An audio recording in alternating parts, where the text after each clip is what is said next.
stuck inside my head. Remembering you and I analyze all those things you said. You told me you loved me, you kissed and you hugged me, then you smiled and look in my eyes and tell me that you'll always be right there. Good evening and welcome to PGC After Dark with the Crazy Rich Aunties. It's your girl, Leah Rochelle. I done gave y'all the voice tonight, okay?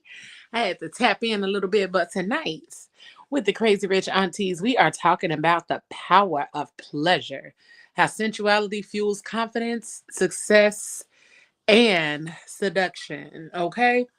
So join us for the next 2 hours for an amazing conversation about intimacy, sensuality, confidence, and all of the things that help us to tap in to that power of the pleasure zone. Okay, that was a lie. The power of the pleasure zone, all in peace. But we are in this thing tonight, and I am not alone.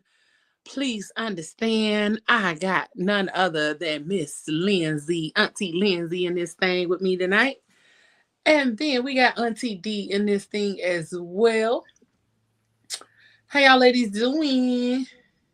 I'm doing fabulous on this fantastic Friday. Happy Friday. Happy Friday. Happy Friday. It's always a beautiful it's always beautiful when we reach Friday, ain't it? I mean, even though some of us work 7 days a week, it's still I was just about to say, it's still a good time when we reach Friday. Okay? Yeah, you're right. We are here getting to it. You're right. So tonight we are talking about pleasure as power and all of those amazing things. And so before we tap into that, if you are tuning in the comment section, let me see. Let's make sure everything up and rolling right, because I keep getting some signals over here. Because Facebook is tripping per usual. But if you are tuned in with us tonight, make sure that you let us know where you are tuned in from in the comment section, okay? All right, we're going to try to add Facebook back in a little while, because for right now, it's tripping.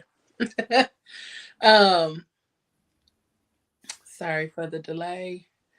Yeah, it came up on PGC Media, but I don't know what it's doing on the other pages. I don't know what's happening there.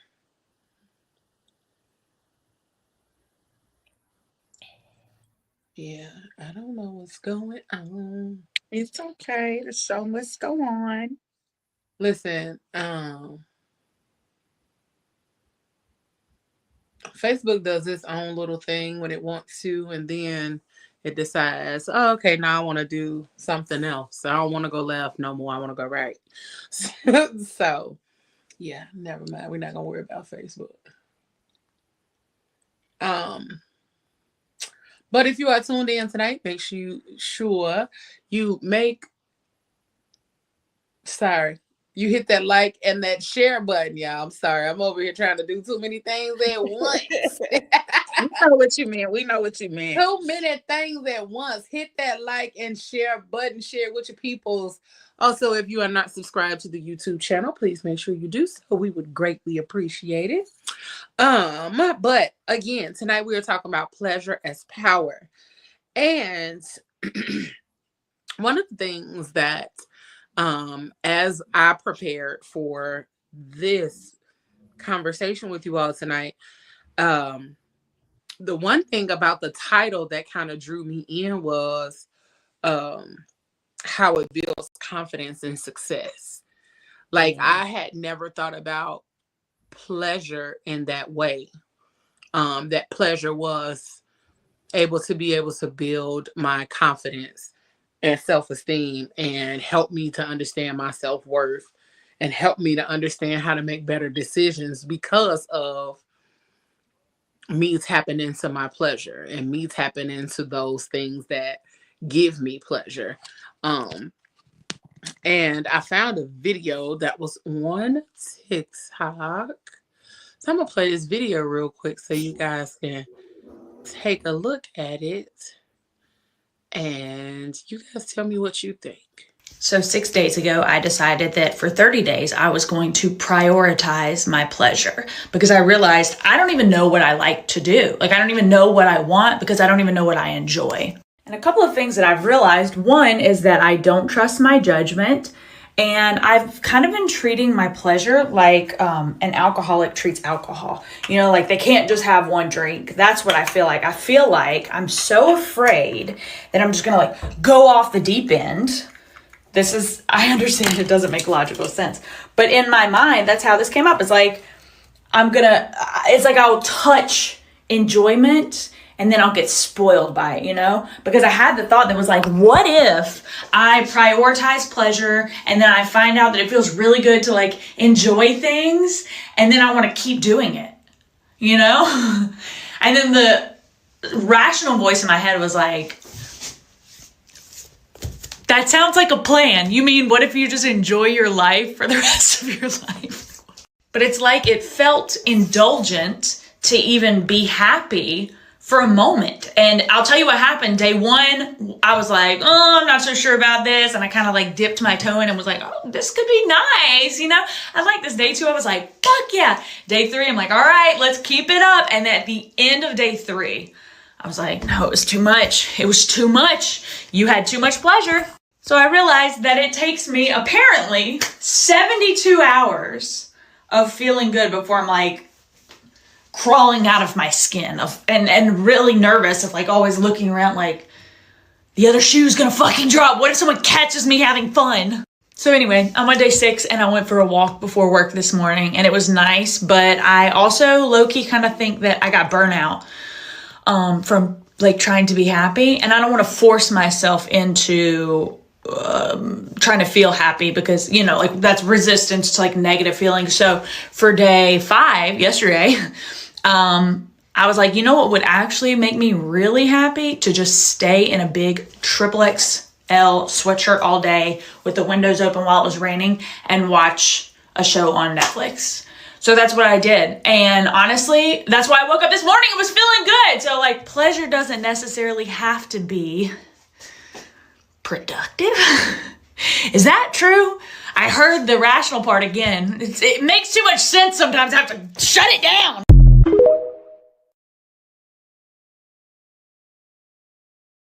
Well, I tell you, I can fully relate to everything she just said.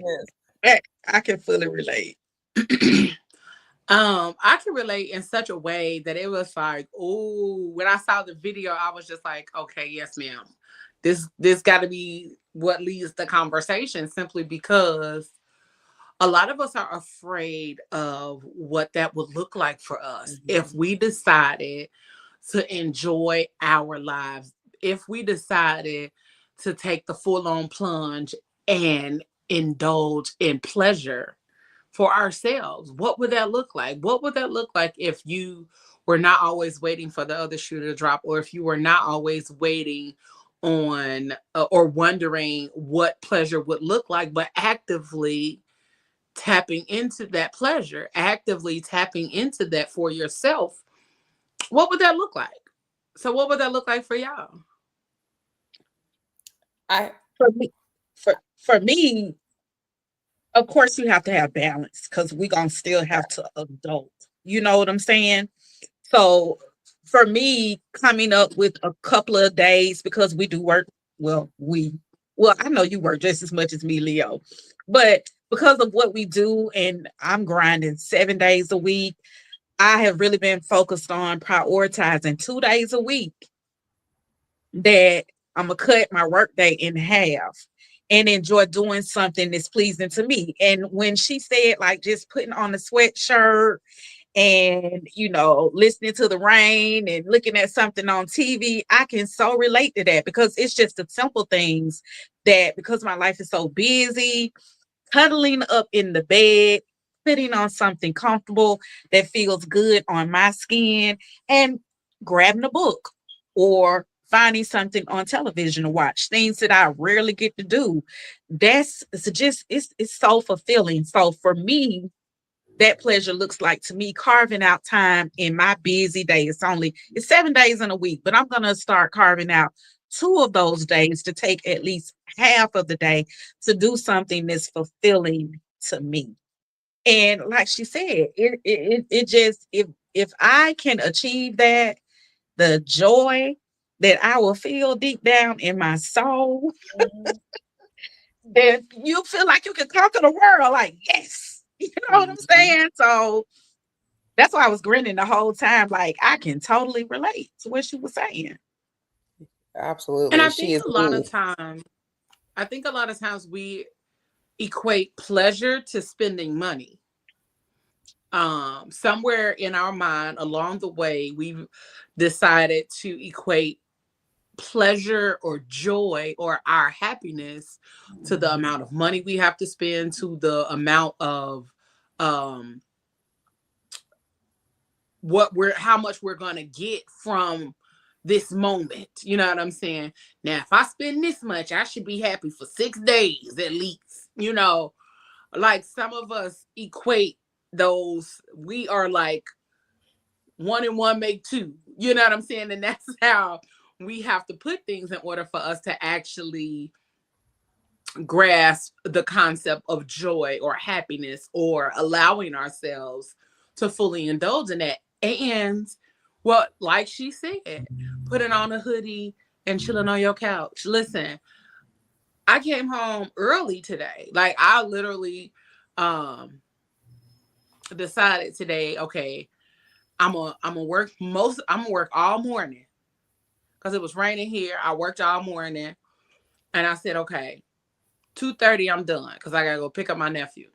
My sister called. I'm gonna go get him. Bet. So I was able to go do some other stuff. I was able to go to the herbal shop today. And that was my joy for today. Um, I went to the herbal shop. My little bag of herbs is right here. Like I went to the herbal shop and bought stuff that I wanted, like stuff that I needed.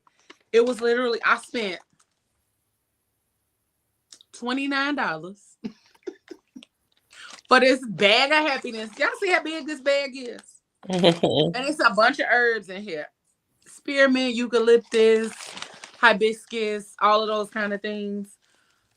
Cause this smells so good. Yes, Lemongrass. yes. So, because I have been working on putting together my own apothecary in my kitchen. Because I'm in a herbalism course right now. And so just taking the time to do those kind of things, tap into what I want to be able to do, what I want to enjoy, how I want to enjoy those things means so much to me. And then I went to a plant shop because I have a friend here who has a plant shop, but she wasn't there. So I was like, it's okay, it's cool. That just give me another reason to come back to, tap into her store and whatnot. But we don't give ourselves the room to do that. But at the beginning of the year, what I did also was create a solo date jar.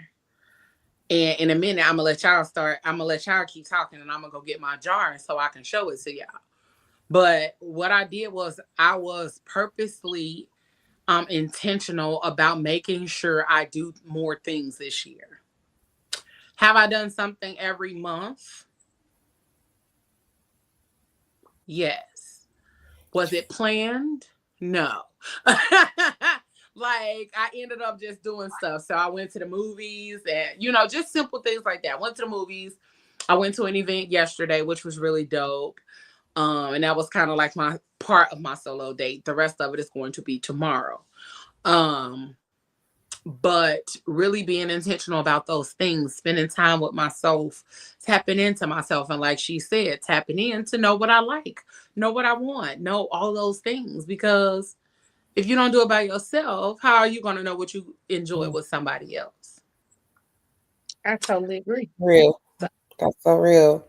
When she was speaking, when I was in Washington State, because I just moved to Baltimore, I was always working. I was working I had two jobs, and I didn't know Indeed, what it is, pleasure and Doc. joy looked like. One full-time, no, actually two full-time jobs, and also doing community work. And then also, Lindsay, if I need you, I got you. And then I'm on two boards. So I was always doing something. And then I moved here. I worked for 3 months and I've been unemployed ever since. And so now it's more of like, what just joy and pleasure? First, it was me resting and taking care of my spirit. And now it's like, I just really enjoyed listening to music this morning and not moving for a couple hours. And then now it's like going for a walk with my dog or sitting outside. It's stoop season, by the way, in Baltimore. So going on the stoop and watching the motorcycles go by and the kids riding their bikes was just pure joy and smiles and doing wheelies, down the street. And the elders walking down the streets, saying hi. So finding joy in small pieces, it doesn't have to cost money. It just needs to bring some sort of joy. And I'm learning what joy is, and I'm so glad I got this time to find out what joy looks like for me before I have to go back to work and get back into the grind, because then I can say I don't want to do all of these things. I need to take care of myself. Today's a joy day. Mm-hmm. Absolutely. I was very intentional about my joy too when it came to my 40th birthday. Mm. It was so much that happened prior to my birthday. So, ooh, the week leading up to my birthday last year was like, oh, this is what we doing, huh? So, the people that were supposed to go on my trip with me, all of them bailed. Mm. Like every one of them. Cool. Bet. No worries. I still booked my massage. I still booked everything. I still did what I was going to do. Because I was like, you know what? Ain't nobody finna stop me from celebrating my birthday. Right. Absolutely. And the Monday or Wednesday before my birthday, I got fired. I was like, well, they just give me more time to prepare for my birthday.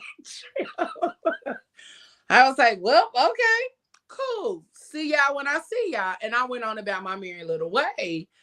And I realized that when I went on my trip, I was like, I still was able to do everything I wanted to do. I didn't have to worry about nobody else's thoughts, feelings, emotions, or desires on that trip.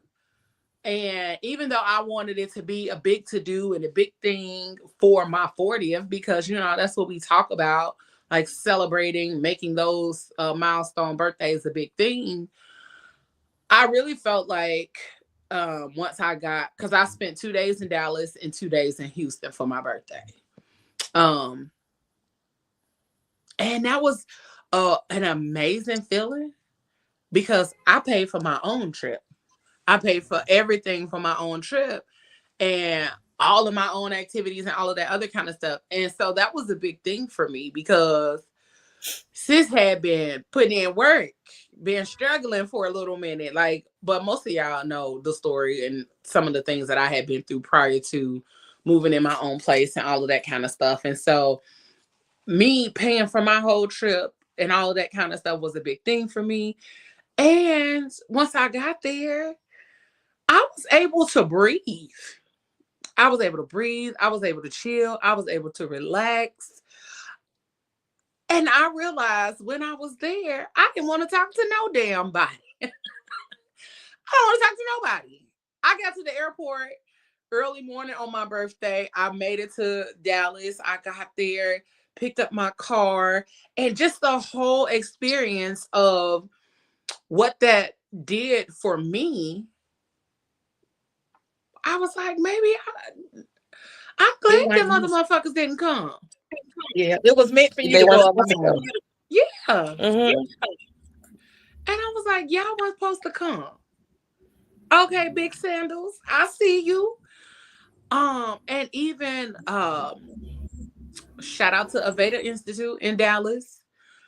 Baby, I went to Aveda and I had the best facial and massage combo, and I had never been to a spa like before you get a facial and massage where they wash your feet and like the whole nine. And I was like, bitch, you wash my feet? Yes. Like it was a whole thing. And so that made me appreciate the joy in that moment, the pleasure in being to myself, with myself, communing with myself, tapping into myself, but also knowing that I am very capable of doing things by my damn self. Mhm. I have always been that girl. Like Pablo makes fun of me all the time. He be like, "Don't play with Leo because she'll pull up." That's how I met Moses. Somebody said something about I was looking for a photographer. Somebody introduced me to Moses. We got the chit chatting, and he was like, "Yeah, if you're available, I'm doing a photo shoot in Baltimore." I said, "Okay, I'll be there," and I pulled up. I drove from North Carolina to Baltimore for a photo shoot. Oh We've been wow. rocking and rolling ever since. I am the girl that will get in my car and go. Okay, my car is almost at 200,000 miles. Why? Because I will get in my car and go. I've been everywhere in my car. Atlanta, DC, Virginia, North Carolina like 900 times, back and forth to Chicago. I've been everywhere. But that peace that came with that kind of joy and that kind of freedom is something that we can never, never put a price on. The connections, the relationships that I've been able to build have been an amazing thing in that time frame. And so I don't regret none of it. Hey Tiffany. She said, hey, we allow money to dictate how happy, how pleasurable or how enjoyable our lives can be. And I think we give money way too much power. We do at Absolutely. times. We absolutely do give it way too much power at times. Because we think that um because we think those things are going to what makes or breaks us. Hey, Auntie Gina. Hi, my apologies for being late. You good, honey bunny? Um, but Lindsay, what about you? What about you? Sorry, I was long-winded there, but it was just so much when she got to talking. I'm like, girl, yes, so many things. Hmm. Is again, finding space and joy without money, because I do not think that money is necessary anymore to find pleasure, um, because I don't have any, period. I don't, because I was so concerned about all of these bills and like doing all of like, because that's where I listen, I love to shop. Me and shopping is like, that was my pleasure, that was my joy, that was everything that I thought that I needed. And then I have, I'm unemployed.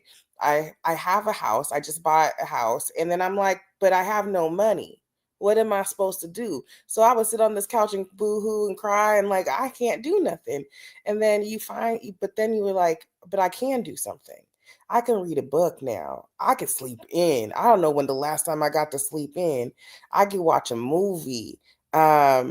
Until I want to. And I created a journal for Black women who have experienced divorce. And that was so much fun. And I get to like really support myself.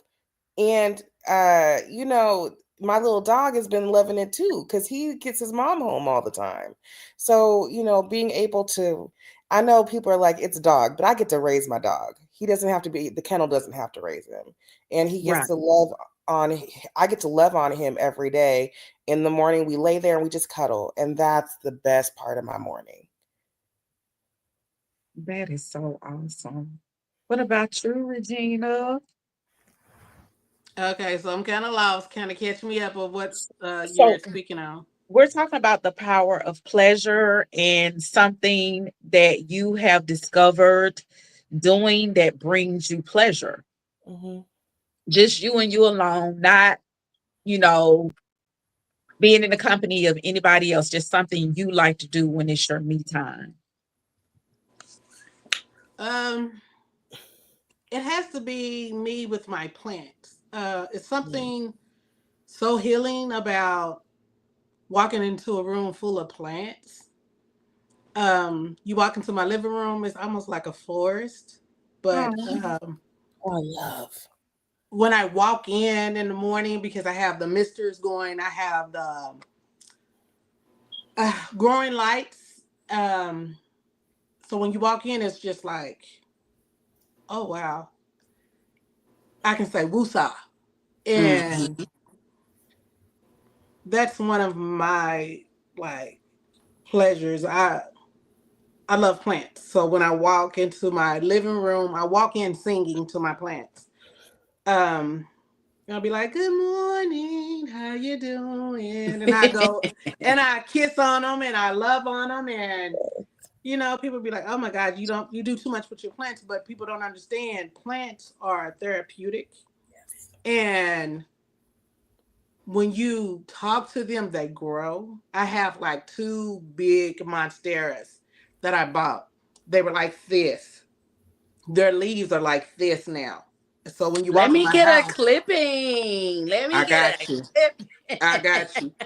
So when you walk into the living room, one of them, I call them Monster and Stara. Monster's the boy, Stara's the girl. When you walk in, Monster's leaves like almost like touch you as you walk through the house. And so that is like my guilty, that's my pleasure. When I'm by myself, I can just walk into my living room and just get engulfed in caring for my plants. Mhm. Yep. I was just talking about that. I went to a plant shop today, and so Oh, wow. I'm gonna go one on tomorrow too. But sidebar for those of you who don't know, tomorrow is Independent Bookstore Day.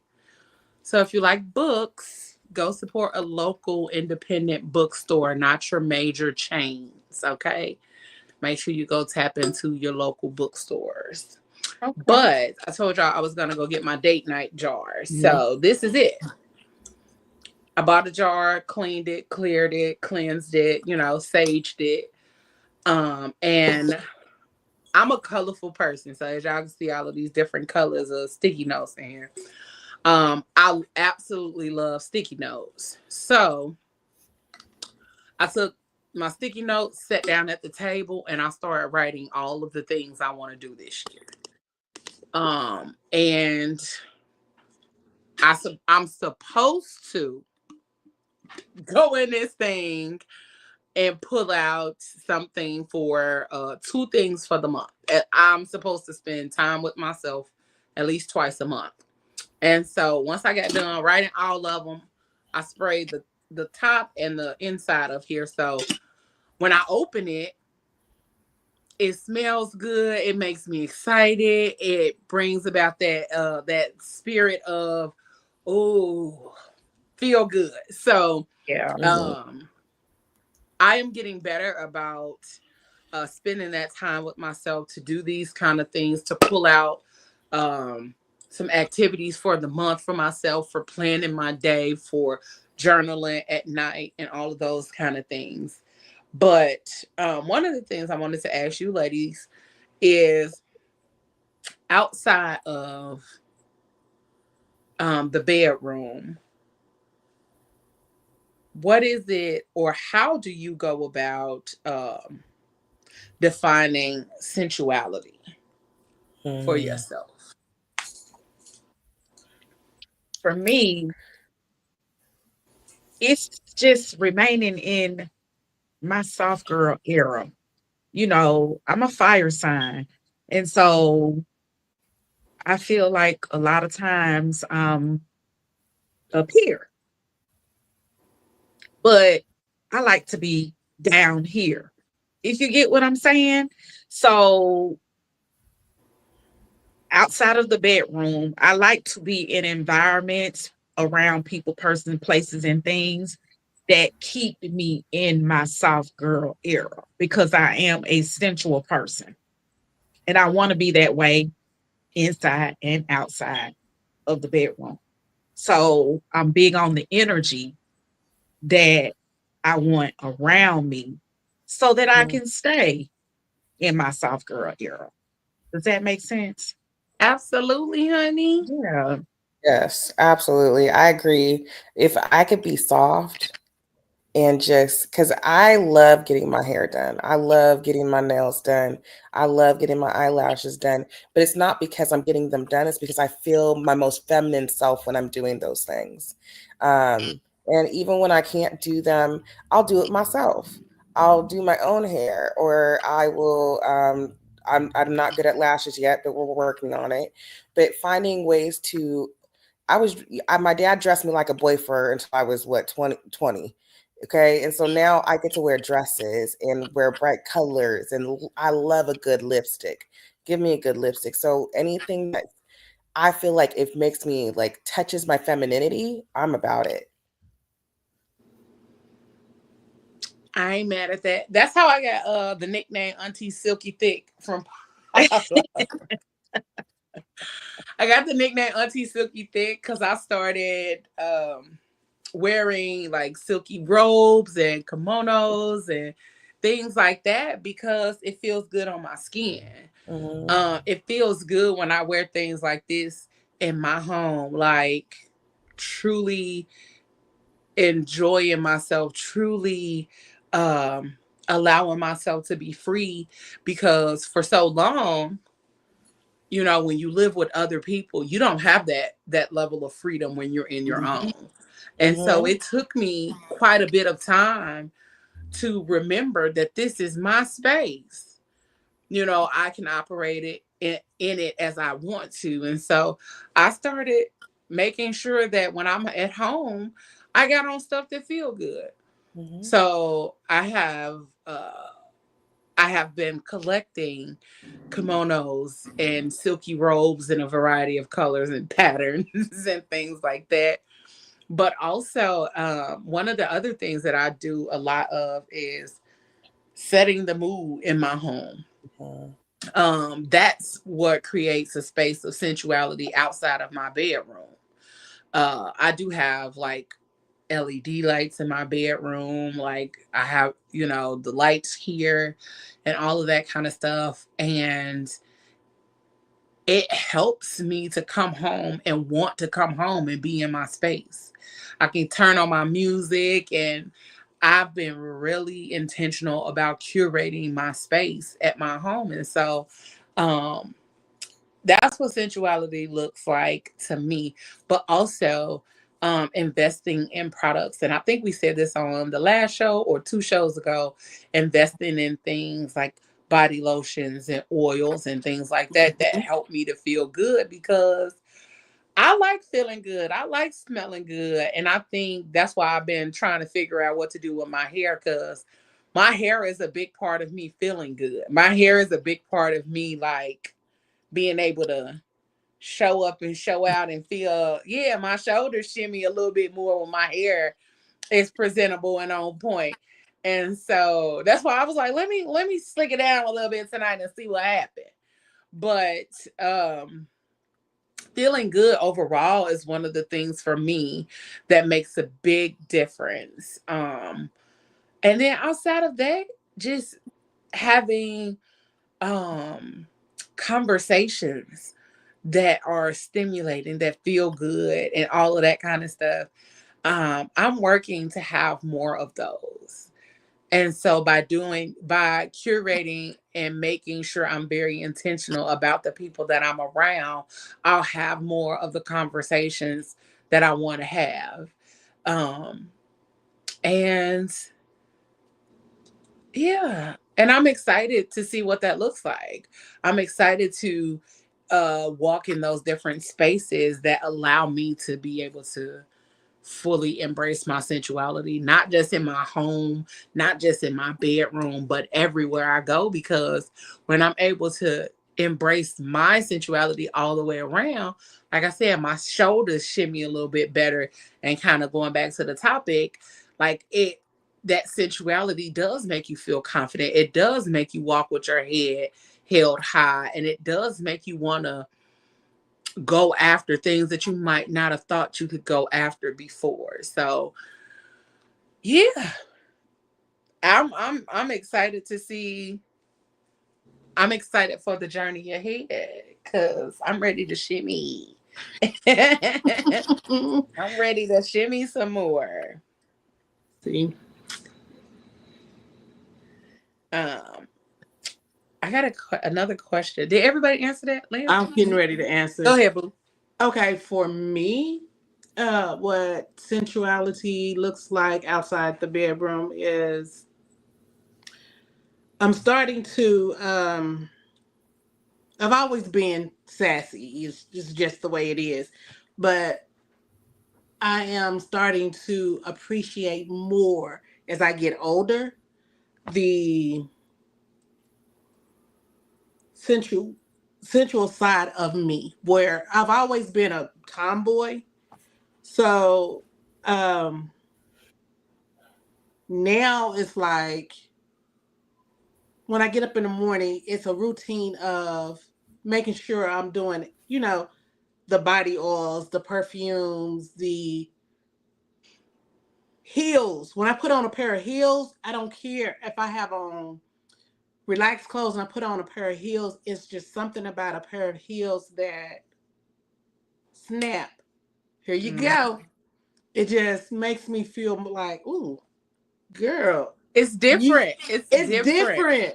It's like I don't wear a lot of lipstick, so lipsticks, for some people, lipstick is the thing. But for me, For when I me. put on a pair of heels, it's like as soon as you put your heels up, it sits your body up and it makes you say, Mm-hmm. hmm. I'll just walk into work in my heels and they be like, well, what's going on today? Baby, my name is Gina. Have you met me lately? Of course, I'm going to wear some heels. Of course, I'm going to get up and show up for myself. So, Absolutely. I'm not trying to, dress for anybody but myself. It just makes me feel good when I put on those heels and I put on a cute little outfit and put on my little lip gloss, and then it just kind of that sensuality kind of oozes out, and they be like, "Okay, girl, Mm-hmm. I feel you, I see you," and it makes you feel good. It makes me feel good inside. So yeah, that is something I gotta give me a pair of heels. Give me a pair of heels. And yes, it just brings me. I can be in my room and put on a pair of heels with some lingerie and be like, nobody in the room but me and my Mm-hmm. heels and my lingerie. Come And it's on now. just, I'd be like, you know what? Sometimes you have to dress yourself up. Absolutely. You don't have to have a man in the bed with you to make you feel good. So, sometimes I go take me a good old hot bubble bath, put on my body oils and lotions, and put on my little lingerie. And I say, oh, let me put these heels on. Get in the bed, have my little feet kicked up, be like, sit back and be like, girl, you look. It just makes me feel good. Because if I'm making myself feel good, whenever God decides to send me a partner who's suitable for me, then I'll be able to express that sensuality toward them. And I don't really need them to validate me because I've already validated myself. But Mm-hmm. it just kind of oozes over into your relationship. Absolutely. Yeah. Um, I love how you said that you're gonna put your heels on no matter what. Uh, Yes, baby, got to. I'm not a heels girl, but um, I am. I'm a socks girl. I'm a long socks kind of girl. And those kind of things for me, like you said, that's what helps me. I'm also a fishnets girly. Mm-hmm. Um, if somebody out there sells plus body stockings, holla at your girl, okay? Because I love a good body stocking as well. Mm-hmm. Um, that's my other thing too, like fishnets, body stockings, the long socks, all of that kind of stuff. I absolutely love it, especially wearing the body stockings underneath something that somebody would not even think I would be wearing a body stocking under. I can have on a whole body stocking, then have on a t-shirt and some shorts or some, a long dress, and then all you see is the little lacy stuff up here. Yeah, because I don't want you to see the rest. Right. Because the rest of it is for me. You just gonna get this little extra that's up here on the neck. Yes. But really tapping back into those kind of things too for myself, Regina, because I think we forget that. I think we forget sometimes that that's what helps us. Yes. Um, that helps us to fully tap into those other sides of ourselves, like the sensuality and the intimacy and being able to tap into all of that on our own. Because then once we get, like you said, once we get a partner, then it's going to be so easy for us to Yes, translate that ma'am. to them. But you have to Mm-hmm. be in it first for yourself and with yourself before you're even able to do it with somebody else. But that also comes with like having an understanding of who your body, uh understanding of what your body is capable of Capable doing. of. Yes, Mm-hmm. ma'am. Yeah, like your body is capable of so much more.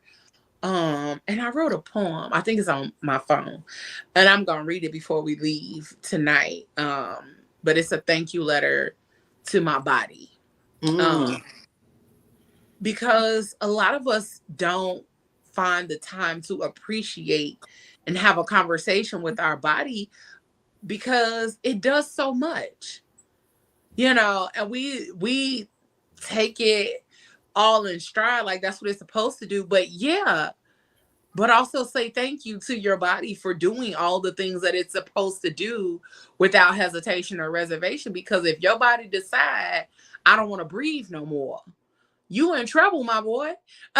You know what I'm saying? Yes, So ma'am. we really do have to take into consideration all the things that our body does, Mm-hmm. appreciating it, but also pushing our bodies to the limit Limit. sometimes, because sometimes our bodies get so used to being sedentary. And I know that's kind of the space I'm in because I drive all day. My body is used to just sitting. So I've been pushing myself outside of that, making sure I go do something, making sure I go walk somewhere, making sure I do some other things. But also, when I come home, I've been intentional about hula hooping. That's my thing. I cut on some music and I hula hoop. I test myself to see how long I can go. The longest I went so far without stopping has been like 4 minutes, without no pauses or nothing. I played a song for 4 minutes and I hula hooped for 4 long minutes, baby. Do you know how much breath that takes? Baby, I almost passed out. But I do want to talk about the connection between sensuality and embodying confidence, because sometimes there's a disconnect there. So sensuality isn't just about pleasure, it's about presence. Okay. Um, it's about being deeply in tune with your body, your sensations, and your intuition. And intuition comes from trusting yourself. Mm-hmm. That's why a lot of us aren't able to tap into that sensuality or intimacy and confidence, because we don't trust ourselves. Um, and we don't trust ourselves because of the previous choices we have made that may have faltered or didn't go in the way that we thought they should have gone. So now we question every decision that we make. So now we can't even tap into being sensual or confident or present or having that intuition, because our mind is like, when you did this before, that shit didn't work. So I'm finna put you on alert. You're gonna stay on alert, and then until you're able to sit down and fully trust yourself again, you just gonna be on alert, sis. But when you cultivate sensual awareness, you're learning to listen to your body's wisdom, okay? To trust what you feel and to move through the world with intention and grace. This is the root of embodied confidence, the kind that doesn't just look good on the outside, but radiates from the inside. Mm. When you feel powerful in your body, that power shows up everywhere. In your career, you're more assertive in meetings, more magnetic in presentations, and more likely to take bold, unapologetic action because you trust yourself to feel when it's right. In relationships, you set clearer boundaries, communicate your needs with clarity, and attract people who honor your presence because you honor it first. You cannot expect somebody to give you something that you aren't doing yourself. Mhm. If you are not honoring your presence, honoring who you are, honoring what you bring to this world, then nobody else is going to do it either. So be intentional about making sure that you honor those things. Um, honoring yourself and expecting others to honor you as well. In your daily life, you're more resilient, more joyful, and more at ease because you're not battling yourself internally. You're living in your body, not just thinking from your head. A lot of us do not understand that we are so in our heads all the time Mhm. that doing anything that does not constitute us overthinking is an issue. Or if we just decide to say yes to something, we be like, that don't feel right. That don't feel good. I'm nervous. Everything make you nervous when you decide that you're not when you're moving differently. So in your daily life, um, make sure that you're not just thinking from your head, but you are absolutely operating from your body. Your body needs you. Your body enjoys you being present in it. A lot of us, including myself, overthink um, a lot of the things that happens in our bodies or with our bodies. So we can't fully be, again, going back to being present. We can't fully be present because we are in our head thinking about, damn, my foot hurt. I wonder why my foot started hurting. My foot been hurting like this all week. I think I need to be able to, maybe I should go to the doctor. You know what I'm saying? And then we have this whole rhetoric and this whole streamline of thoughts happening over here. And that thought bubble is growing and growing and growing and growing. And your ass can't even be present in the conversation that you're having because you're looking at this person and your thought bubble is about as big as a storm cloud over here. So um embodied confidence isn't performative. It's not about pretending to be fearless or flawless. It's about being so grounded in your sensual self, your breath, your voice, your skin, and your rhythm that your power becomes unmistakable. You don't have to dominate the room. You just have to feel yourself fully. And when you do, success flows, not because you chase it, but because you are it. Okay? Um, that's good. I like that. That was Yeah, some that's deep. um and I think a lot of times just when we think about confidence, um when you think about confidence for yourself, what makes you confident, or what do you feel is one of those things that you do that embodies confidence? For me, just doing me, you know. Oh, Fantasia. I mean, like for real, just doing me. Because what I find 2/3 of the time is that, like, I'm the matriarch of my family since my dad is dealing with dementia, and so I get pulled in a lot of different directions. So when I have the opportunity to just do me, being meaning I'm prioritizing me, I'm learning how to say no, I'm learning how to put me first and what's fulfilling to me. And what's fulfilling to me right now is just being still. Come So on, talk I've about it. Where's my I've always tangerine just at? yeah, I've always been on the go, like all the time. Like I've been on the go since I was like 12, but that was because I chose to be on the go because I was one of those type of young ladies that whatever was going on, I wanted to be there. Whatever was trending, whatever was popular, I was sociable. I wanted to be there. But fast forward into life and growing and, being mature and slowing down, being in my soft girl era, being a big girl, I'm a big girl panties on, however you want to word it. You know what I'm saying? Just being still. Like, no, I can't do that today because I want to be still. That's the sensuality for me. That's being successful in my sensuality for me. That's me embodying my sensuality, being able to unapologetically say no and choose me and be still and not just be whoosh, whoosh, whoosh, whoosh, whoosh, whoosh, whoosh. Ooh, Does that make sense? Makes a lot. Yeah. Makes a lot of sense. Definitely. And just piggybacking on what you were saying earlier, Leo, about I really commend you what you did for your 40th birthday, despite everybody falling off, you still took the initiative to move forward and travel alone. That is a goal of mine.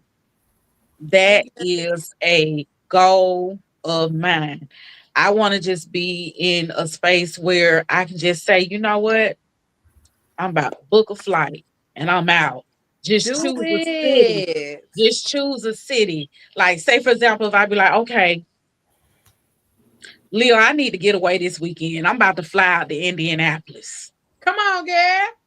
You know what I'm saying? Like that's again pleasure for me, success for me, embodying the power of my pleasure. Right. Because I'm saying I'm leaving work behind. I'm leaving family behind. I'm leaving my day to day behind because what's fulfilling to me right now is to get away from my day to day life, me, myself, and I, Yes, and ma'am. just go for the weekend and go with the flow away from Atlanta. Mhm. Yeah, Let me that's know when you sensual to me. ready. Cause I I love am.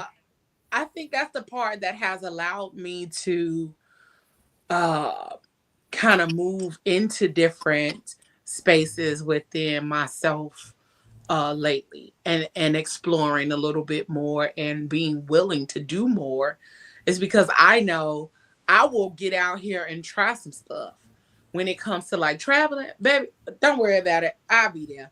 You know what I'm saying? Because I will. I Regina want that know. confidence. I want that type of Regina know. confidence. Jump in the car and let's go. Let's Let's roll. go. I want to catch a Listen, flight now. I don't want to drive and jump in the car and go because I girl, drive for a listen, living. sometimes them road trips be a whole Be the lot fun. best. They be the They be the best. best. We have Bet a I good bet they time. are, y'all. I Yes. bet they are. But after driving for 10 years, I'm like, when I ain't working, I do not want to be behind the wheel. I just Oh, don't. listen, I'm good with it either way. Me too. Cause um we drove to Baltimore Yep. for a podcast festival. Drove to Baltimore, drove back. Had a great time. You know what I'm saying? We had a good time there. We had a good time on the road. Like we was just chilling, we was talking, we was singing, we was all Yep. the ideas was popping and flowing, and Regina writing in her notebook and we talking about ideas and all of that kind of Yes. stuff. Look, Yes. Um, noted. Noted. yeah. Regina and Leo like to drive. I catch a road trip with y'all. Like, I just Yeah, get in the get in the Listen, back back seat. seat. So Let's get in the roll. back seat. we Like, went yes. to I pay for the gas. Y'all drive. Alabama. Yep. We went to Alabama. We went For to the fashion Huntsville show. for a fashion show. It was me, Regina, Ayla, and Genesis. Yes. They drove Okay. down here, and I drove to Huntsville. We had to pull over a couple times because we got caught in the storm on the way down there. But we had a good time. Some years ago, I drove to Philly for a weekend, like a BBW weekend party. So baby, I will drive. I do not care nothing about driving. I will get in the car and go where I want to go. But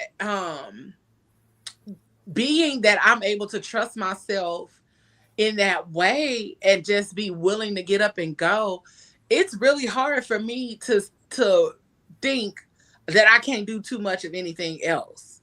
I have always been that, oh, I could do it. I just got to figure out how. Mm-hmm. And then I really don't need to figure out the how.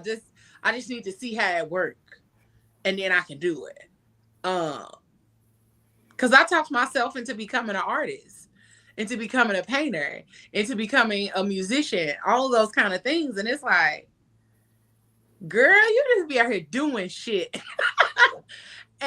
and learning how to overcome that fear, because it was a book I read years ago. It was called Feel the Fear and Do It Anyway. And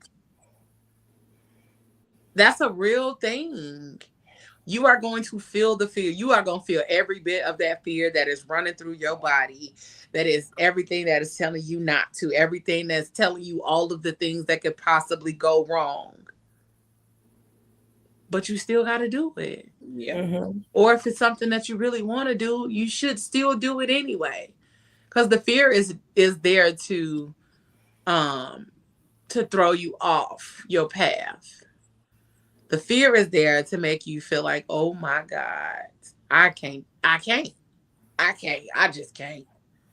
But on the other side of that, it is the power that you possess by tapping into yourself, by saying, girl, why can't I? Like, I literally got on that plane and was like, well, shit. This ain't nothing different from no other time when I get out of town by myself. I mean, did I want people there? Absolutely. But the thing about it is, though, too, I know people in those cities. So I hung out with people in those cities. They didn't have to meet me there. They was already there. I got to meet one of my homegirls that I spent all of my 20s partying with. We've been friends for years, but I haven't seen her since she moved. We partied from 20 all the way to 30. And I think a lot of times when we don't give ourselves the room to explore in any aspect of the word, because we're talking about pleasure. And even if we don't give ourselves the room to explore sexually, we are limiting our abilities to really understand what we like, what we desire, how we want to live this thing called life. And you only got one. True. You only have one. And so a lot of times we be sitting up here limiting ourselves because Fear. the fear, but it be fear of what they gonna say. What somebody else gonna say, what somebody gonna do, what's gonna happen if I do this? What's gonna happen? What if nothing happens? Then what? What's the next step if nothing happens? So we gotta learn to start having that conversation too. Because we be out here talking about people fear mongering us, but we fear monger the fuck out of ourselves. We do. We fear monger the fuck out of ourselves and then be like, oh, okay. You have to look at it. Go ahead, boo. You have to look at it like this. If you let fear dictate your life, you're missing on the infinite possibilities of actually enjoying yourself, of actually, think of it like this. What if you let fear just take over and then say one day you decided to, I'm going to just go ahead and push through and just see. And then you see the infinite possibility of, oh my God, you wake up and be like, oh my God, I never knew that I could do this. Or I never knew that there were so many people who are into the same things that I like. Yeah. Because you let that fear dictate to you, you scared, you never, you shouldn't do it, you shouldn't do it. Because, like, for me, growing up and you're always hearing, you're not this, you're never going to be this, always being talked down upon. So it took a lot for me to get out of my head and be like, you know what I'm going to do? I'm going to let everything negative people say about me be my driving force. So I love when somebody make me the underdog. Because when they make me the underdog, oh, babe, I'm finna show you. Yeah, I'll be that underdog, but I'm a pit bull too. So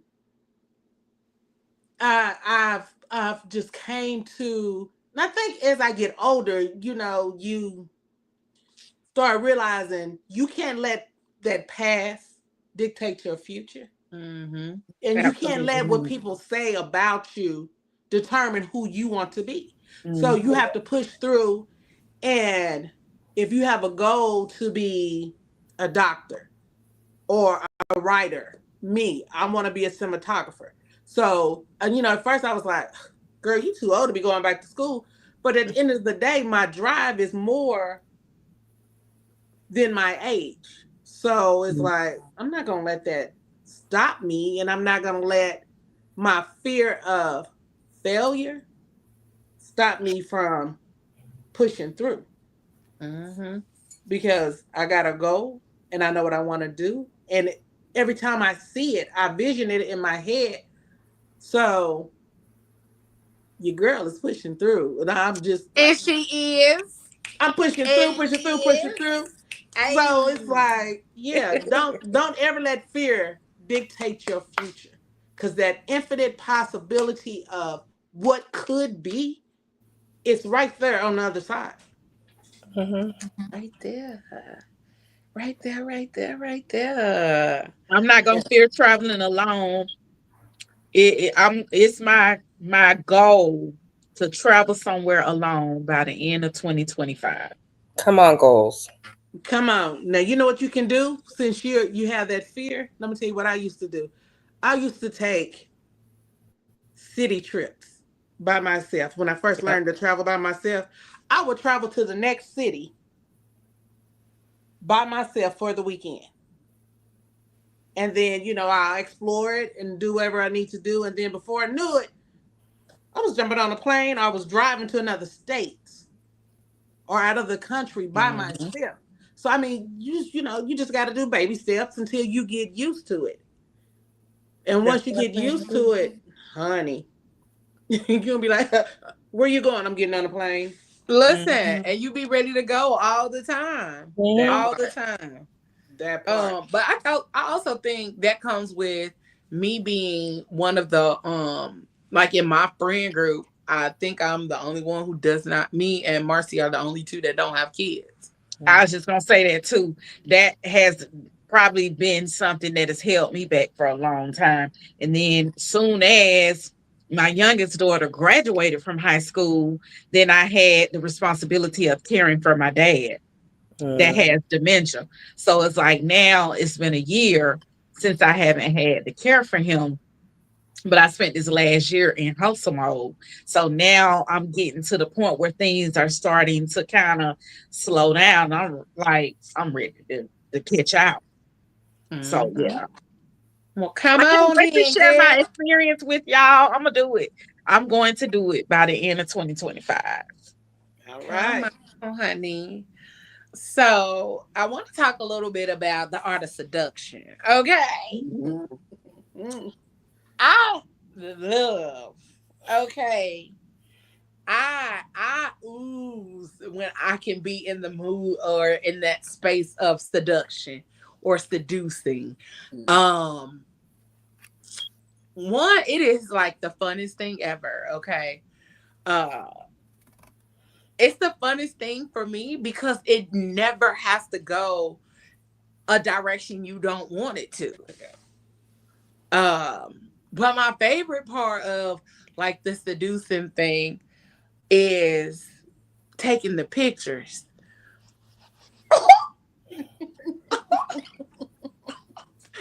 Yes, Baby, I'm gonna take a picture. Okay? baby. if it's one thing your girl gonna do, I'm gonna take a picture. And then the picture gonna be top notch. Okay. But the art of seduction or being in that space of being a vixen or seductive also helps with your confidence. It helps with your energy. It helps with your light. Okay. Um I shared a selfie with somebody the other day. It wasn't even a seductive ass selfie, okay? But it was a selfie. And a person was like, "Man, I'm not for your shit today with your seducing ass." I said, "Well, damn, I wasn't even trying to seduce you right now. I mean, maybe later, but not right now. You know, I ain't been in that space of trying to seduce you today. I was just sharing a selfie because you told me you like selfies. You like my pictures. So I sent you a selfie." But it is always funny because on so many different occasions, I have been called a siren. And if y'all don't know what a siren is, look it up. Remember, I can't remember the book, but remember the sirens that were standing on the rocks and they were singing and it was calling the men to them and they would crash their boats and they couldn't make it back home. But I'm not that kind of siren, okay? Read the book, The Art of Seduction. Read the book, The Art of Seduction, and it'll tell you about what type of seducer you are or what's your seduction quality. So I've been reading that book as well because it's a really good book. But seduction to y'all, does it go? Do you think seduction goes beyond the physical appearance? Absolutely. Yes. Absolutely. Absolutely. I can make a man feel like he is $1 billion with just a few words, and then there'll be a little butter in my hands. So, did you know that there are 5 pillars of magnetic energy that is a part of the art of seduction? Yeah. And y'all didn't know, I'm going to tell y'all about it. I'm waiting. I'm anticipating. Okay, so there are the 5 pillars of magnetic energy because, you know, your energy is what pulls people in, what allows people to be able to get into that same space with you so that they can be seduced. Okay. So the 5 pillars of magnetic energy: eye contact, body language, voice, energy, and self-assurance. Those are the foundation of a captivating presence that draws people in without a word needing to be spoken. Okay. This isn't about trying to be desirable. It's about being deeply connected to, listen to me, deeply connected to yourself. Not deeply connected to somebody else, deeply connected to yourself. Okay. Hear me. So, number 1 is eye contact. Okay. True eye contact isn't just about looking, it's about seeing. When your gaze is steady, curious, and open, it communicates to the other person that you are confident, present, and emotionally available. Okay. All of that right there, confident, present and emotionally available. Listen, let me tell you something.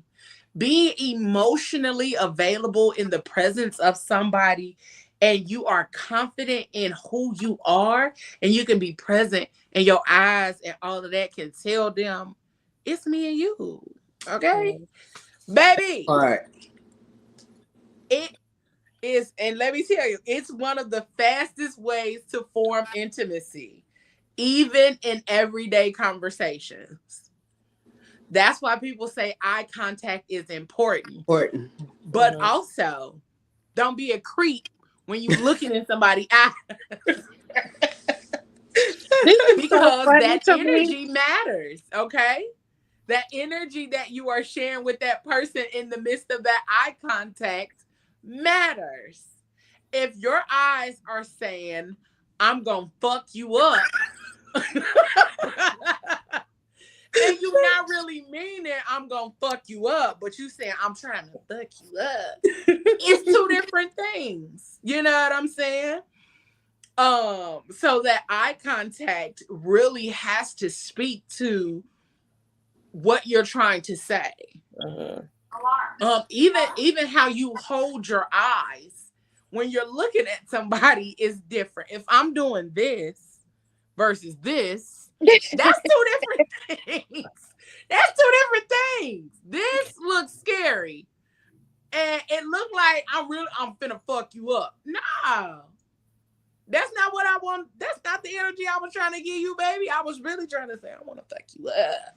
But I gave you, I'm finna fuck you up, you know? So the eye contact and the way that your energy speaks when you do that is what's going to make the difference. Number 2, your body language. Mouth, get out these comments. Talking about some, what if you cross-eyed? You better let that eye roll and still be present. Look her in the eye, okay? Body language, your posture, gestures, and the way you move through space say more than words ever could. Magnetic people move with intentionality and ease, okay? They don't shrink or rush. They inhabit their bodies fully, signaling comfort in their own skin. So when you're in the presence of that person, you're giving them eye contact, you're touching their hand, you're touching, like Regine on Living Single used to always say, when you laugh, go, I'm a woman and I have these. That always tickled me, but it's true. Like the way you, like if you're laughing or if you're touching their hands, however your body interacts with this person, if you lean in to talk to them instead of like sitting all the way back. If I'm gonna sit all the way back here, that means I don't really want to be in your presence. Your energy don't feel good. Your breath stink. It's a whole bunch of things that I feel in that presence, and my body is going to say so. Your voice, the tone, pace, and resonance of your voice can hypnotize or energize when you speak from a grounded place, calm, assured, and expressive. Okay? It commands attention without needing to be loud.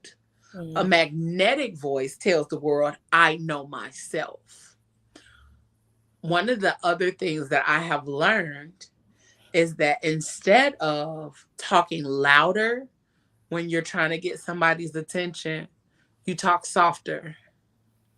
You talk softer for the fact that it is going to make them lean into you. It is going to pull them into you, and when you pull them into you, now you have their undivided attention. Now they have to focus on what you're saying so they can hear you, they can understand you, then they can process what's being said. I learned that, one, in therapy, but two, from a public speaking class, is that when you're talking to people on a day-to-day basis, you don't want to talk loud. And I remember trying it out the first time. It was because somebody at a restaurant was trying to be real disrespectful. And instead of getting loud and doing all of this, I cussed them out in this voice, real nice, real soft. And he didn't know how to, the manager didn't know how to handle it at that point in time. Because I wasn't fussing and cussing. We wasn't loud. We wasn't ranting and raving. It was a simple, listen, you're such and such and such and such and such. You know, just talking in that tone. That man was out of his wits. But how you operate and how you talk, how you show up, then tells the world I know myself. So also when you're in the presence of somebody that you are attracted to, talking loud is not the way that you go about making sure your presence is known and understood either. Um your energy. Okay, number 4, your energy. This is the vibe that people feel when you enter a room. Okay. It's your emotional frequency. Is it calm, playful, fierce, sensual? Magnetic energy is cultivated through presence when you're not trying to impress or prove, but simply by being. Okay. Some people have to learn what it's like to simply just be. Also, sometimes when we think our energy may be saying one thing, it may actually be saying something totally contradictory to what you think it's saying. Cause you may be tense, your body is tight, you got your face look like don't come over here, don't talk to me, don't fucking look at me, just go away. And your energy is also saying that, but you might think you sitting there looking seductive. And that is the farthest thing from the truth. And then number 5 is self-assurance. The quiet power of knowing who you are and not apologizing for it. This pillar ties the others together when you move from a place of inner validation. It allows your eye contact to be steadier, your body language to be more fluid, your voice more compelling, and your energy more magnetic. Okay. So that is what it is like to cultivate that space, that art of seduction, and all of that good stuff. Listen, the art of seduction is so powerful in many other instances too. It is powerful when it comes to having conversations with the opposite sex. And I mean, whether it's business or personal or any of that, those conversations, the way that you show up, man, it's such a big difference in how people receive you. So um sometimes we enter spaces with chaotic energy, especially if we're running late. We running late, our energy is chaotic, our energy is low.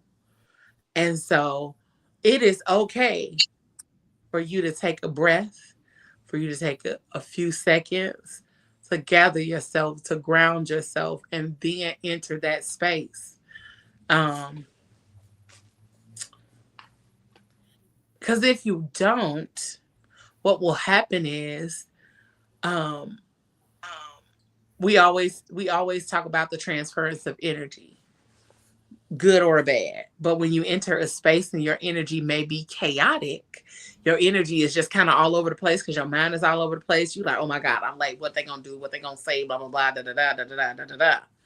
So you're entering that space with all of this energy, and now it has thrown you off. But also, your energy may not throw everybody off, but it's gonna throw off at least one person, possibly two, maybe five, depending on the amount of people in the room. So that's why it is always good to mind your own energy. Just like you're supposed to mind your own business, make sure you mind your energy. It is a amazing thing to mind your own damn energy. Okay? Okay. Because we be out here raggedy as hell on a regular basis and be acting like we not. Acting like we ain't out here raggedy. We be out here raggedy is the hell. But Everything you just said was so on point about the art of seduction. Mm. Yep. Seduction isn't about manipulation, it's about owning your presence unapologetically. Absolutely. Manipulation seeks to control others. Seduction is rooted in authenticity. Right. Um, and it invites connection. It's not about tricks or games. It's about being so in tune with yourself that others want to tune in too.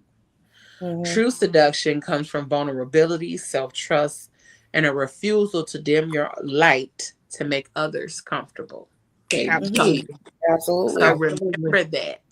Yes. You said Because that.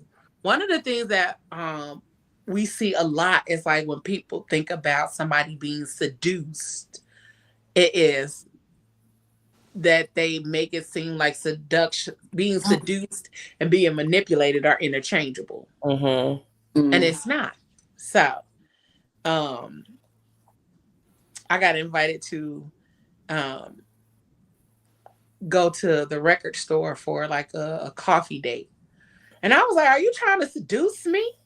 And I laughed about it because I'm like, he was like, what you mean? I'm like, nigga, I love vinyl. You invited me to a record shop for a coffee. I think you're trying to seduce me. And I laughed about it earlier and then sat up here and then had the whole thought process like, well, seduction ain't even really that, but I feel like you was trying to get your skin in the game. But it was a whole funny exchange with myself. Cause I was like, that seems like, I don't know. You might be trying to have more than a little coffee. But I you think it know, kind of took you by surprise that he was wanting to do something that you were already into. But yeah, I did was he like, know that let you me were already finish. into that? Yeah. I was like, let me find out you were here. He was taking notes. Must have been. Okay. Um, but let me ask y'all this, and then we're gonna talk about mastering the art of seduction. Let me ask y'all this question because I thought it was cute. Because I want to know what y'all would, if confidence was a fragrance, how would yours smell? Mm. Mm. Ooh, that's easy. Soft Saddlewood. and fruity. You said soft and fruity. What did you say, Lindsay? I said saddlewood. Saddlewood. It's like an oaky, spicy scent, and it's like earthy, so it grounds you, but it gives like off this like spice that kind of makes it like, a little tingly. Okay. Hmm. Okay. Okay. What about you, Regina? Um. Hmm. That's a good question. It would be like a mixture of like spices and fruit, like real sweet fruit kind of mixed together. Mm. Okay. I think that describes you well. It does. I think that because she's been talking about how she is typically sassy, but she's coming into her soft girl era. Yeah, Yeah, so I think that was I very can see that. descriptive of you. Yeah. Yeah. Thank you. You're I'm welcome. trying, y'all. I'm trying my best to stay in my little soft girl era because, honey, I'm a Yeah. roughneck. I grew up being a roughneck, and I just want to be soft. Something just. Hey. But it's funny Hey. because when I do my videos for like my social media, it is so easy for me to come off like sensual, and I don't even try to do it. I just make a video, and then people be like, "Oh, girl, you're," be like, "I didn't try to do that, but okay." But then sometimes I play into it, and when you play into it, is that's when you get the most. I have so much fun when I play into it. I'd be like, "Okay, we're gonna do this video, and we finna go on ahead." As Moses says, "You out there thirst trapping." I'm Listen, not. I'm having fun, sir. I'm having fun. absolutely. Okay. Um, for me, I would think I would be a mix of mahogany teak wood Mm. combined with eucalyptus and spearmint. Mm. Um, that's been my fragrance lately, mahogany teak wood. And everybody been like, that's a dude fragrance. Actually, it's not. Okay. That's what I sprayed in here. That's what I sprayed in my date night jar. Because eventually I want this smell to be on a man. So Okay. Speak that into but existence, baby. Speak it into existence. okay. But that mahogany teak wood smell is like it's powerful, but it's not overbearingly powerful. It's like it's powerful. It's gonna let you know it's present. It's gonna let you know it's here, but it don't have to do too much because it speaks on its own. But the eucalyptus and spearmint is just like it's the calming, it's the gentle, it's the loving, you know, and it makes you feel a whole sense of comfort, the eucalyptus and spearmint together. So yeah. I And can it dig it. balances it out. It gives it a nice balance. Um, I've worn it a couple of times and it really has people like trying to figure out like what the scent is. So yeah, I like Is that. that a mixture of fragrances? Do you mix your fragrances? Yes. So I layer. Mhm. Um Yeah, yeah, yeah. so I have a mahogany teak wood um body oil. I have a lotion and then I have like a body spray. Mm. But then I have eucalyptus, so I do the oil, the mahogany teak wood, and then sometimes I will do the eucalyptus and spearmint mixed with the mahogany teak wood lotion. So it'll balance it out and then to kind of give it that real like people do that. Like you can almost taste it and smell it at the same time. And then I spray them in layers. Yeah. So yeah, it kind of gives it that whole rounded scent on its own. But eucalyptus and spearmint is my absolute favorite um scent. So yes, Okay. ma'am. I just wanted to know what y'all would smell like. And I feel like everybody's scent described them. Mm-hmm. Everybody's scent described like your personality. Even as I was saying, man, I'm like, oh well, shit, there it is. Oh, well, that makes sense, you know. Um,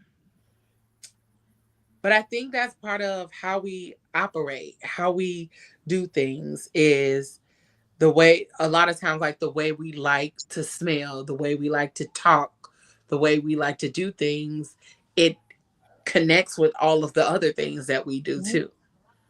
Absolutely. So that's so good. That's good. Um,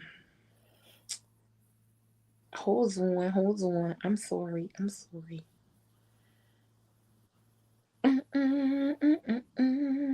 Sorry. I was pulling up some more notes because I said we was gonna talk about mastering the art of seduction.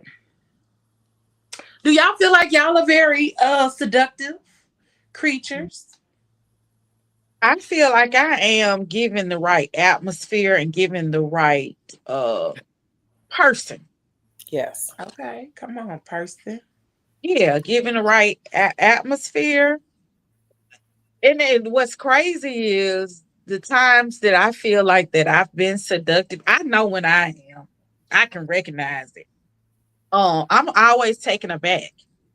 It always happens spontaneously and like I'm caught off guard because typically my natural resting face is serious.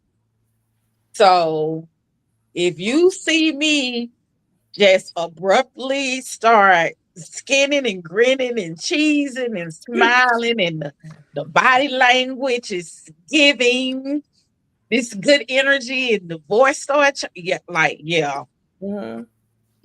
that is me They mastering they my didn't woke art her up, huh? yeah, They didn't like woke her up. exactly. You don't tapped in, like it's about to give all, like you should be able to recognize it, because yeah, Mhm. Mm. Come on Absolutely. then. What Yeah. I'm about with you? you. Well, Regina, I already know for you. What is it?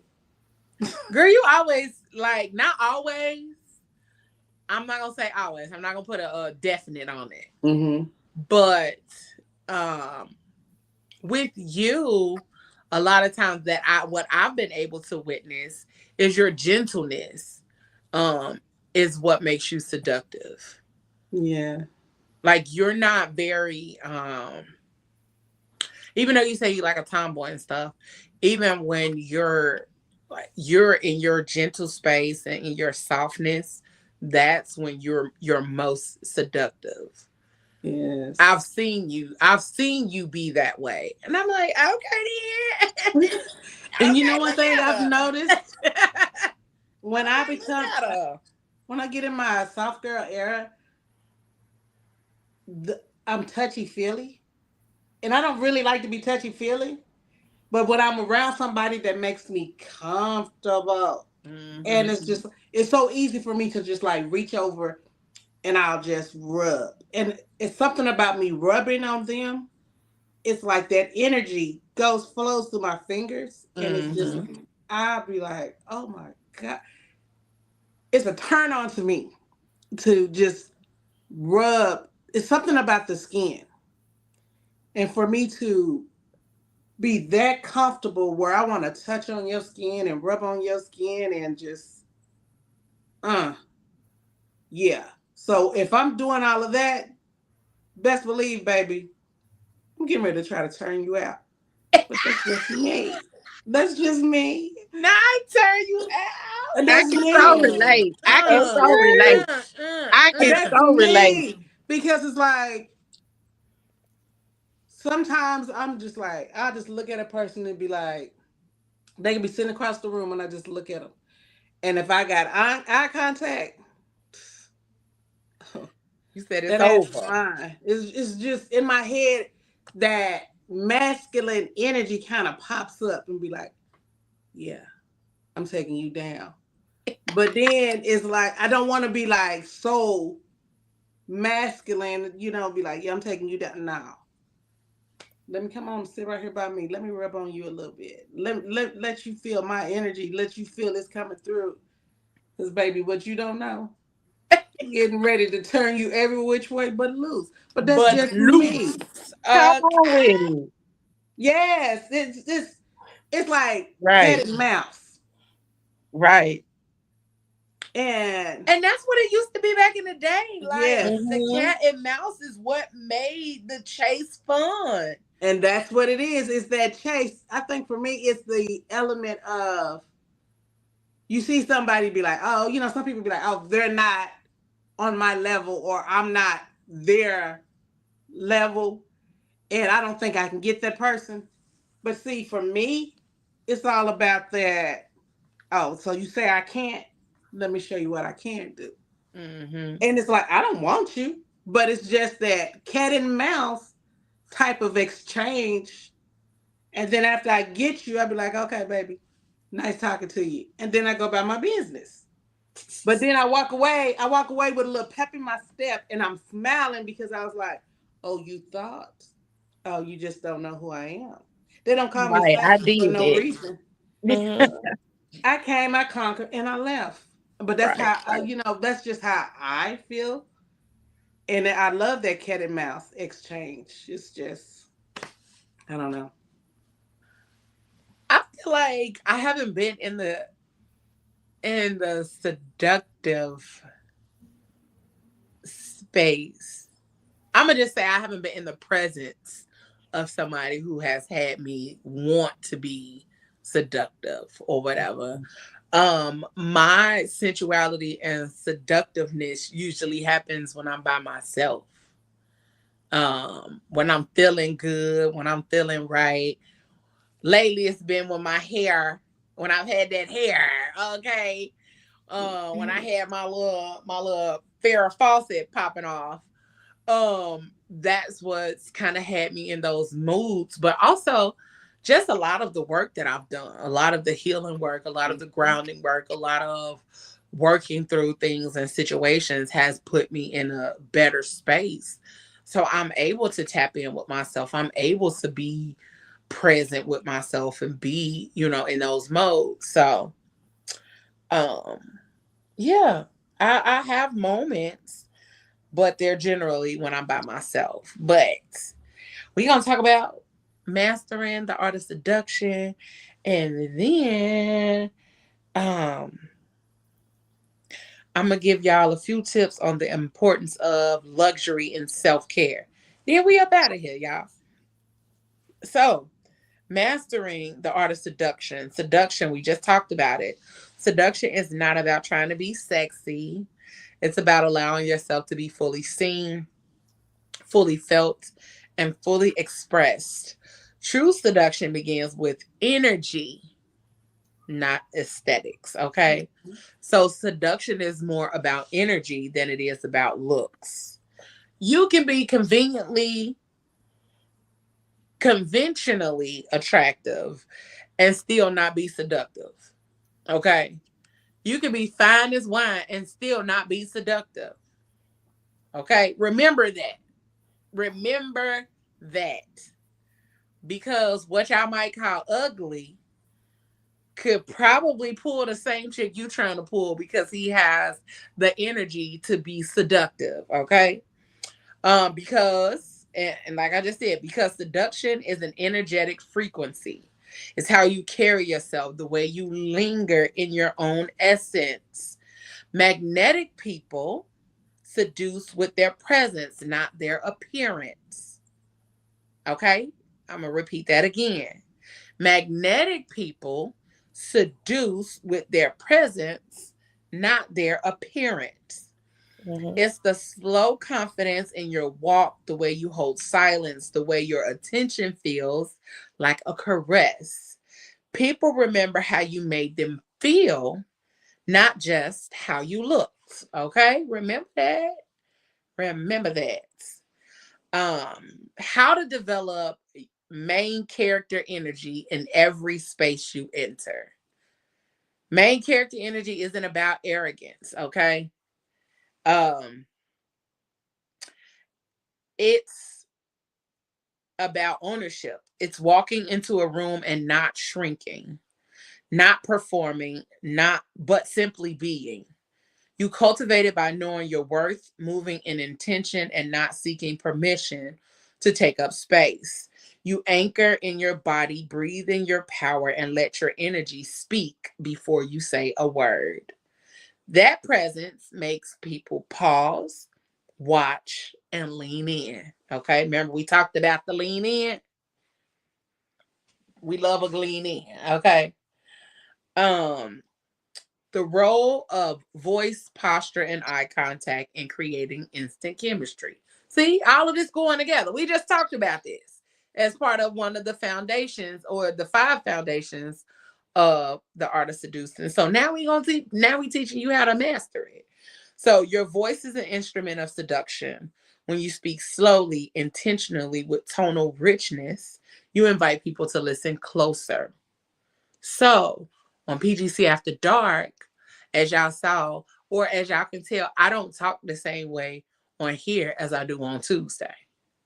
Tuesday, I'm a whole lot louder. I'm a whole lot more boisterous, all of those kind of stuff. My tone on here is a lot more like calm and inviting, all of that kind of stuff. Well, at least I hope it is. I can tell the difference. I hope it is. Okay. But when you speak slowly, intentionally, with tonal richness, you invite people to listen closer.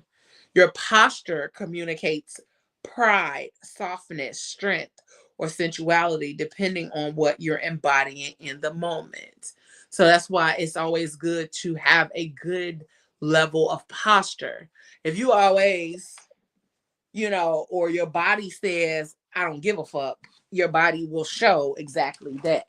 Sorry, let me make sure I get back in my good posture. Okay. But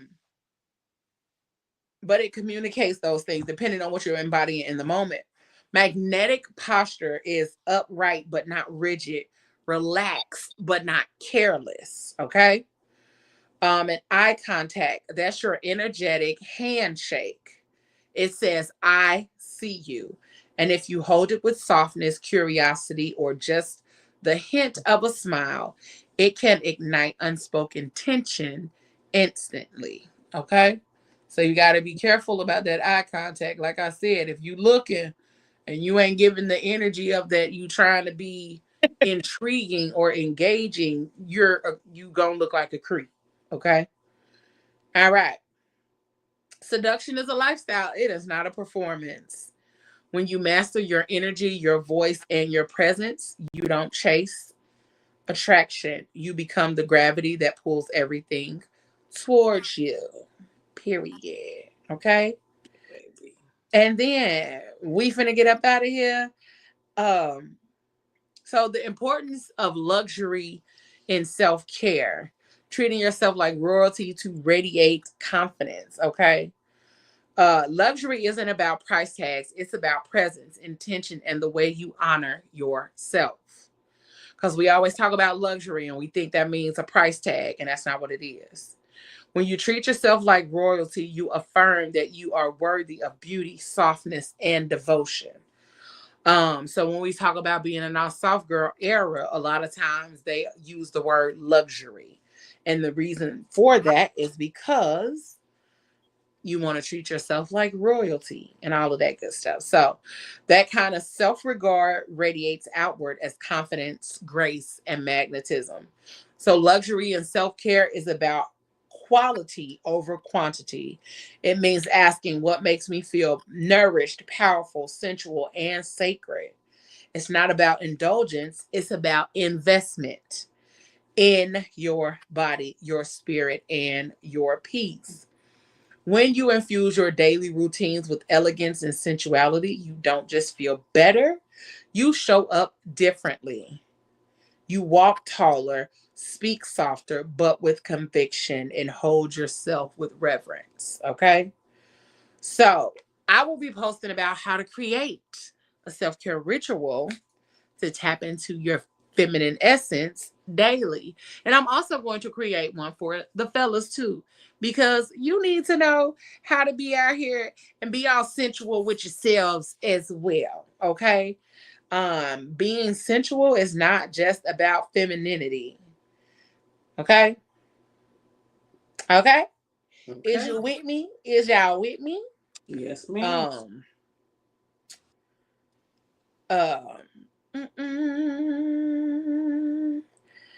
And on that note, we finna get up out of here a little early, just a few minutes.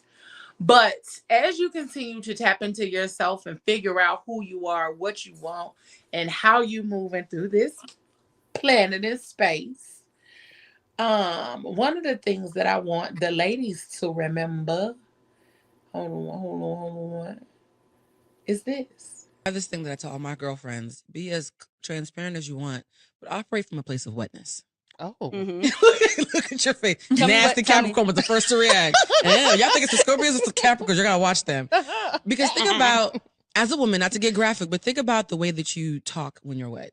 The way that you move when you're wet. The way that you engage with a man when you're wet. There's a natural suppleness and soft. Look at that shimmy, right? Just a little something. And so I tend to, whenever I'm getting too harsh, I'm like, operate from a place of wetness. And it softens me. I'm saying all the same things, but they can feel the difference. That's so good. I love it. I'm telling you, there was a guy, because I've been operating from wetness all year and it's been working a little bit too well. I need to chill out. She like, hold I on. need to. I haven't paid for baggage in a long time. The baggage claim guy, they keep on waving it like it's okay, you can go through. I'm like, oh my bad. I was making too much eye contact. This guy and I he was walking me back to my room, and because I was lost at the hotel, and I was like, I'm so lost. I'm not sure where I'm going. Do you mind taking the lead? He said, good girl. Wait, was this in Jamaica? Ooh, don't say, Cody, don't be telling my business. Okay. It was giving island. Oh, when he said good girl, I said, ooh.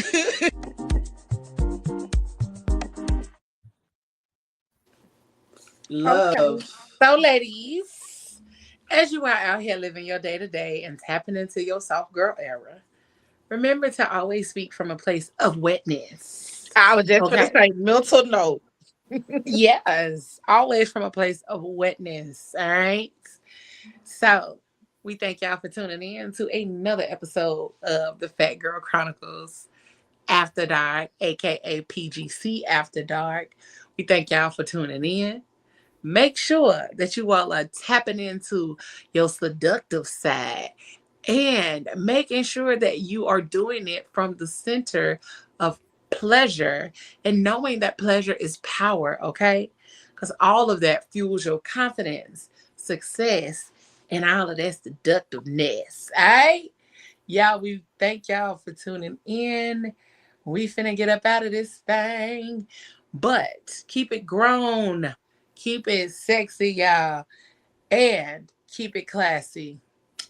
And always keep it spicy. Good night, y'all. Whatever you do for the rest of the evening and the rest of the week, don't do it with your half-ass, y'all. Do it with your whole ass. We up out this thing. Love y'all much. Have a great night and enjoy y'all weekend. Thank y'all for tuning in with us. Good night. Good night. Trust. Dependency. Love. Respect. Passion. Pain. Intimacy. Pleasure. I sit here stuck inside my head, remembering you and I analyze all those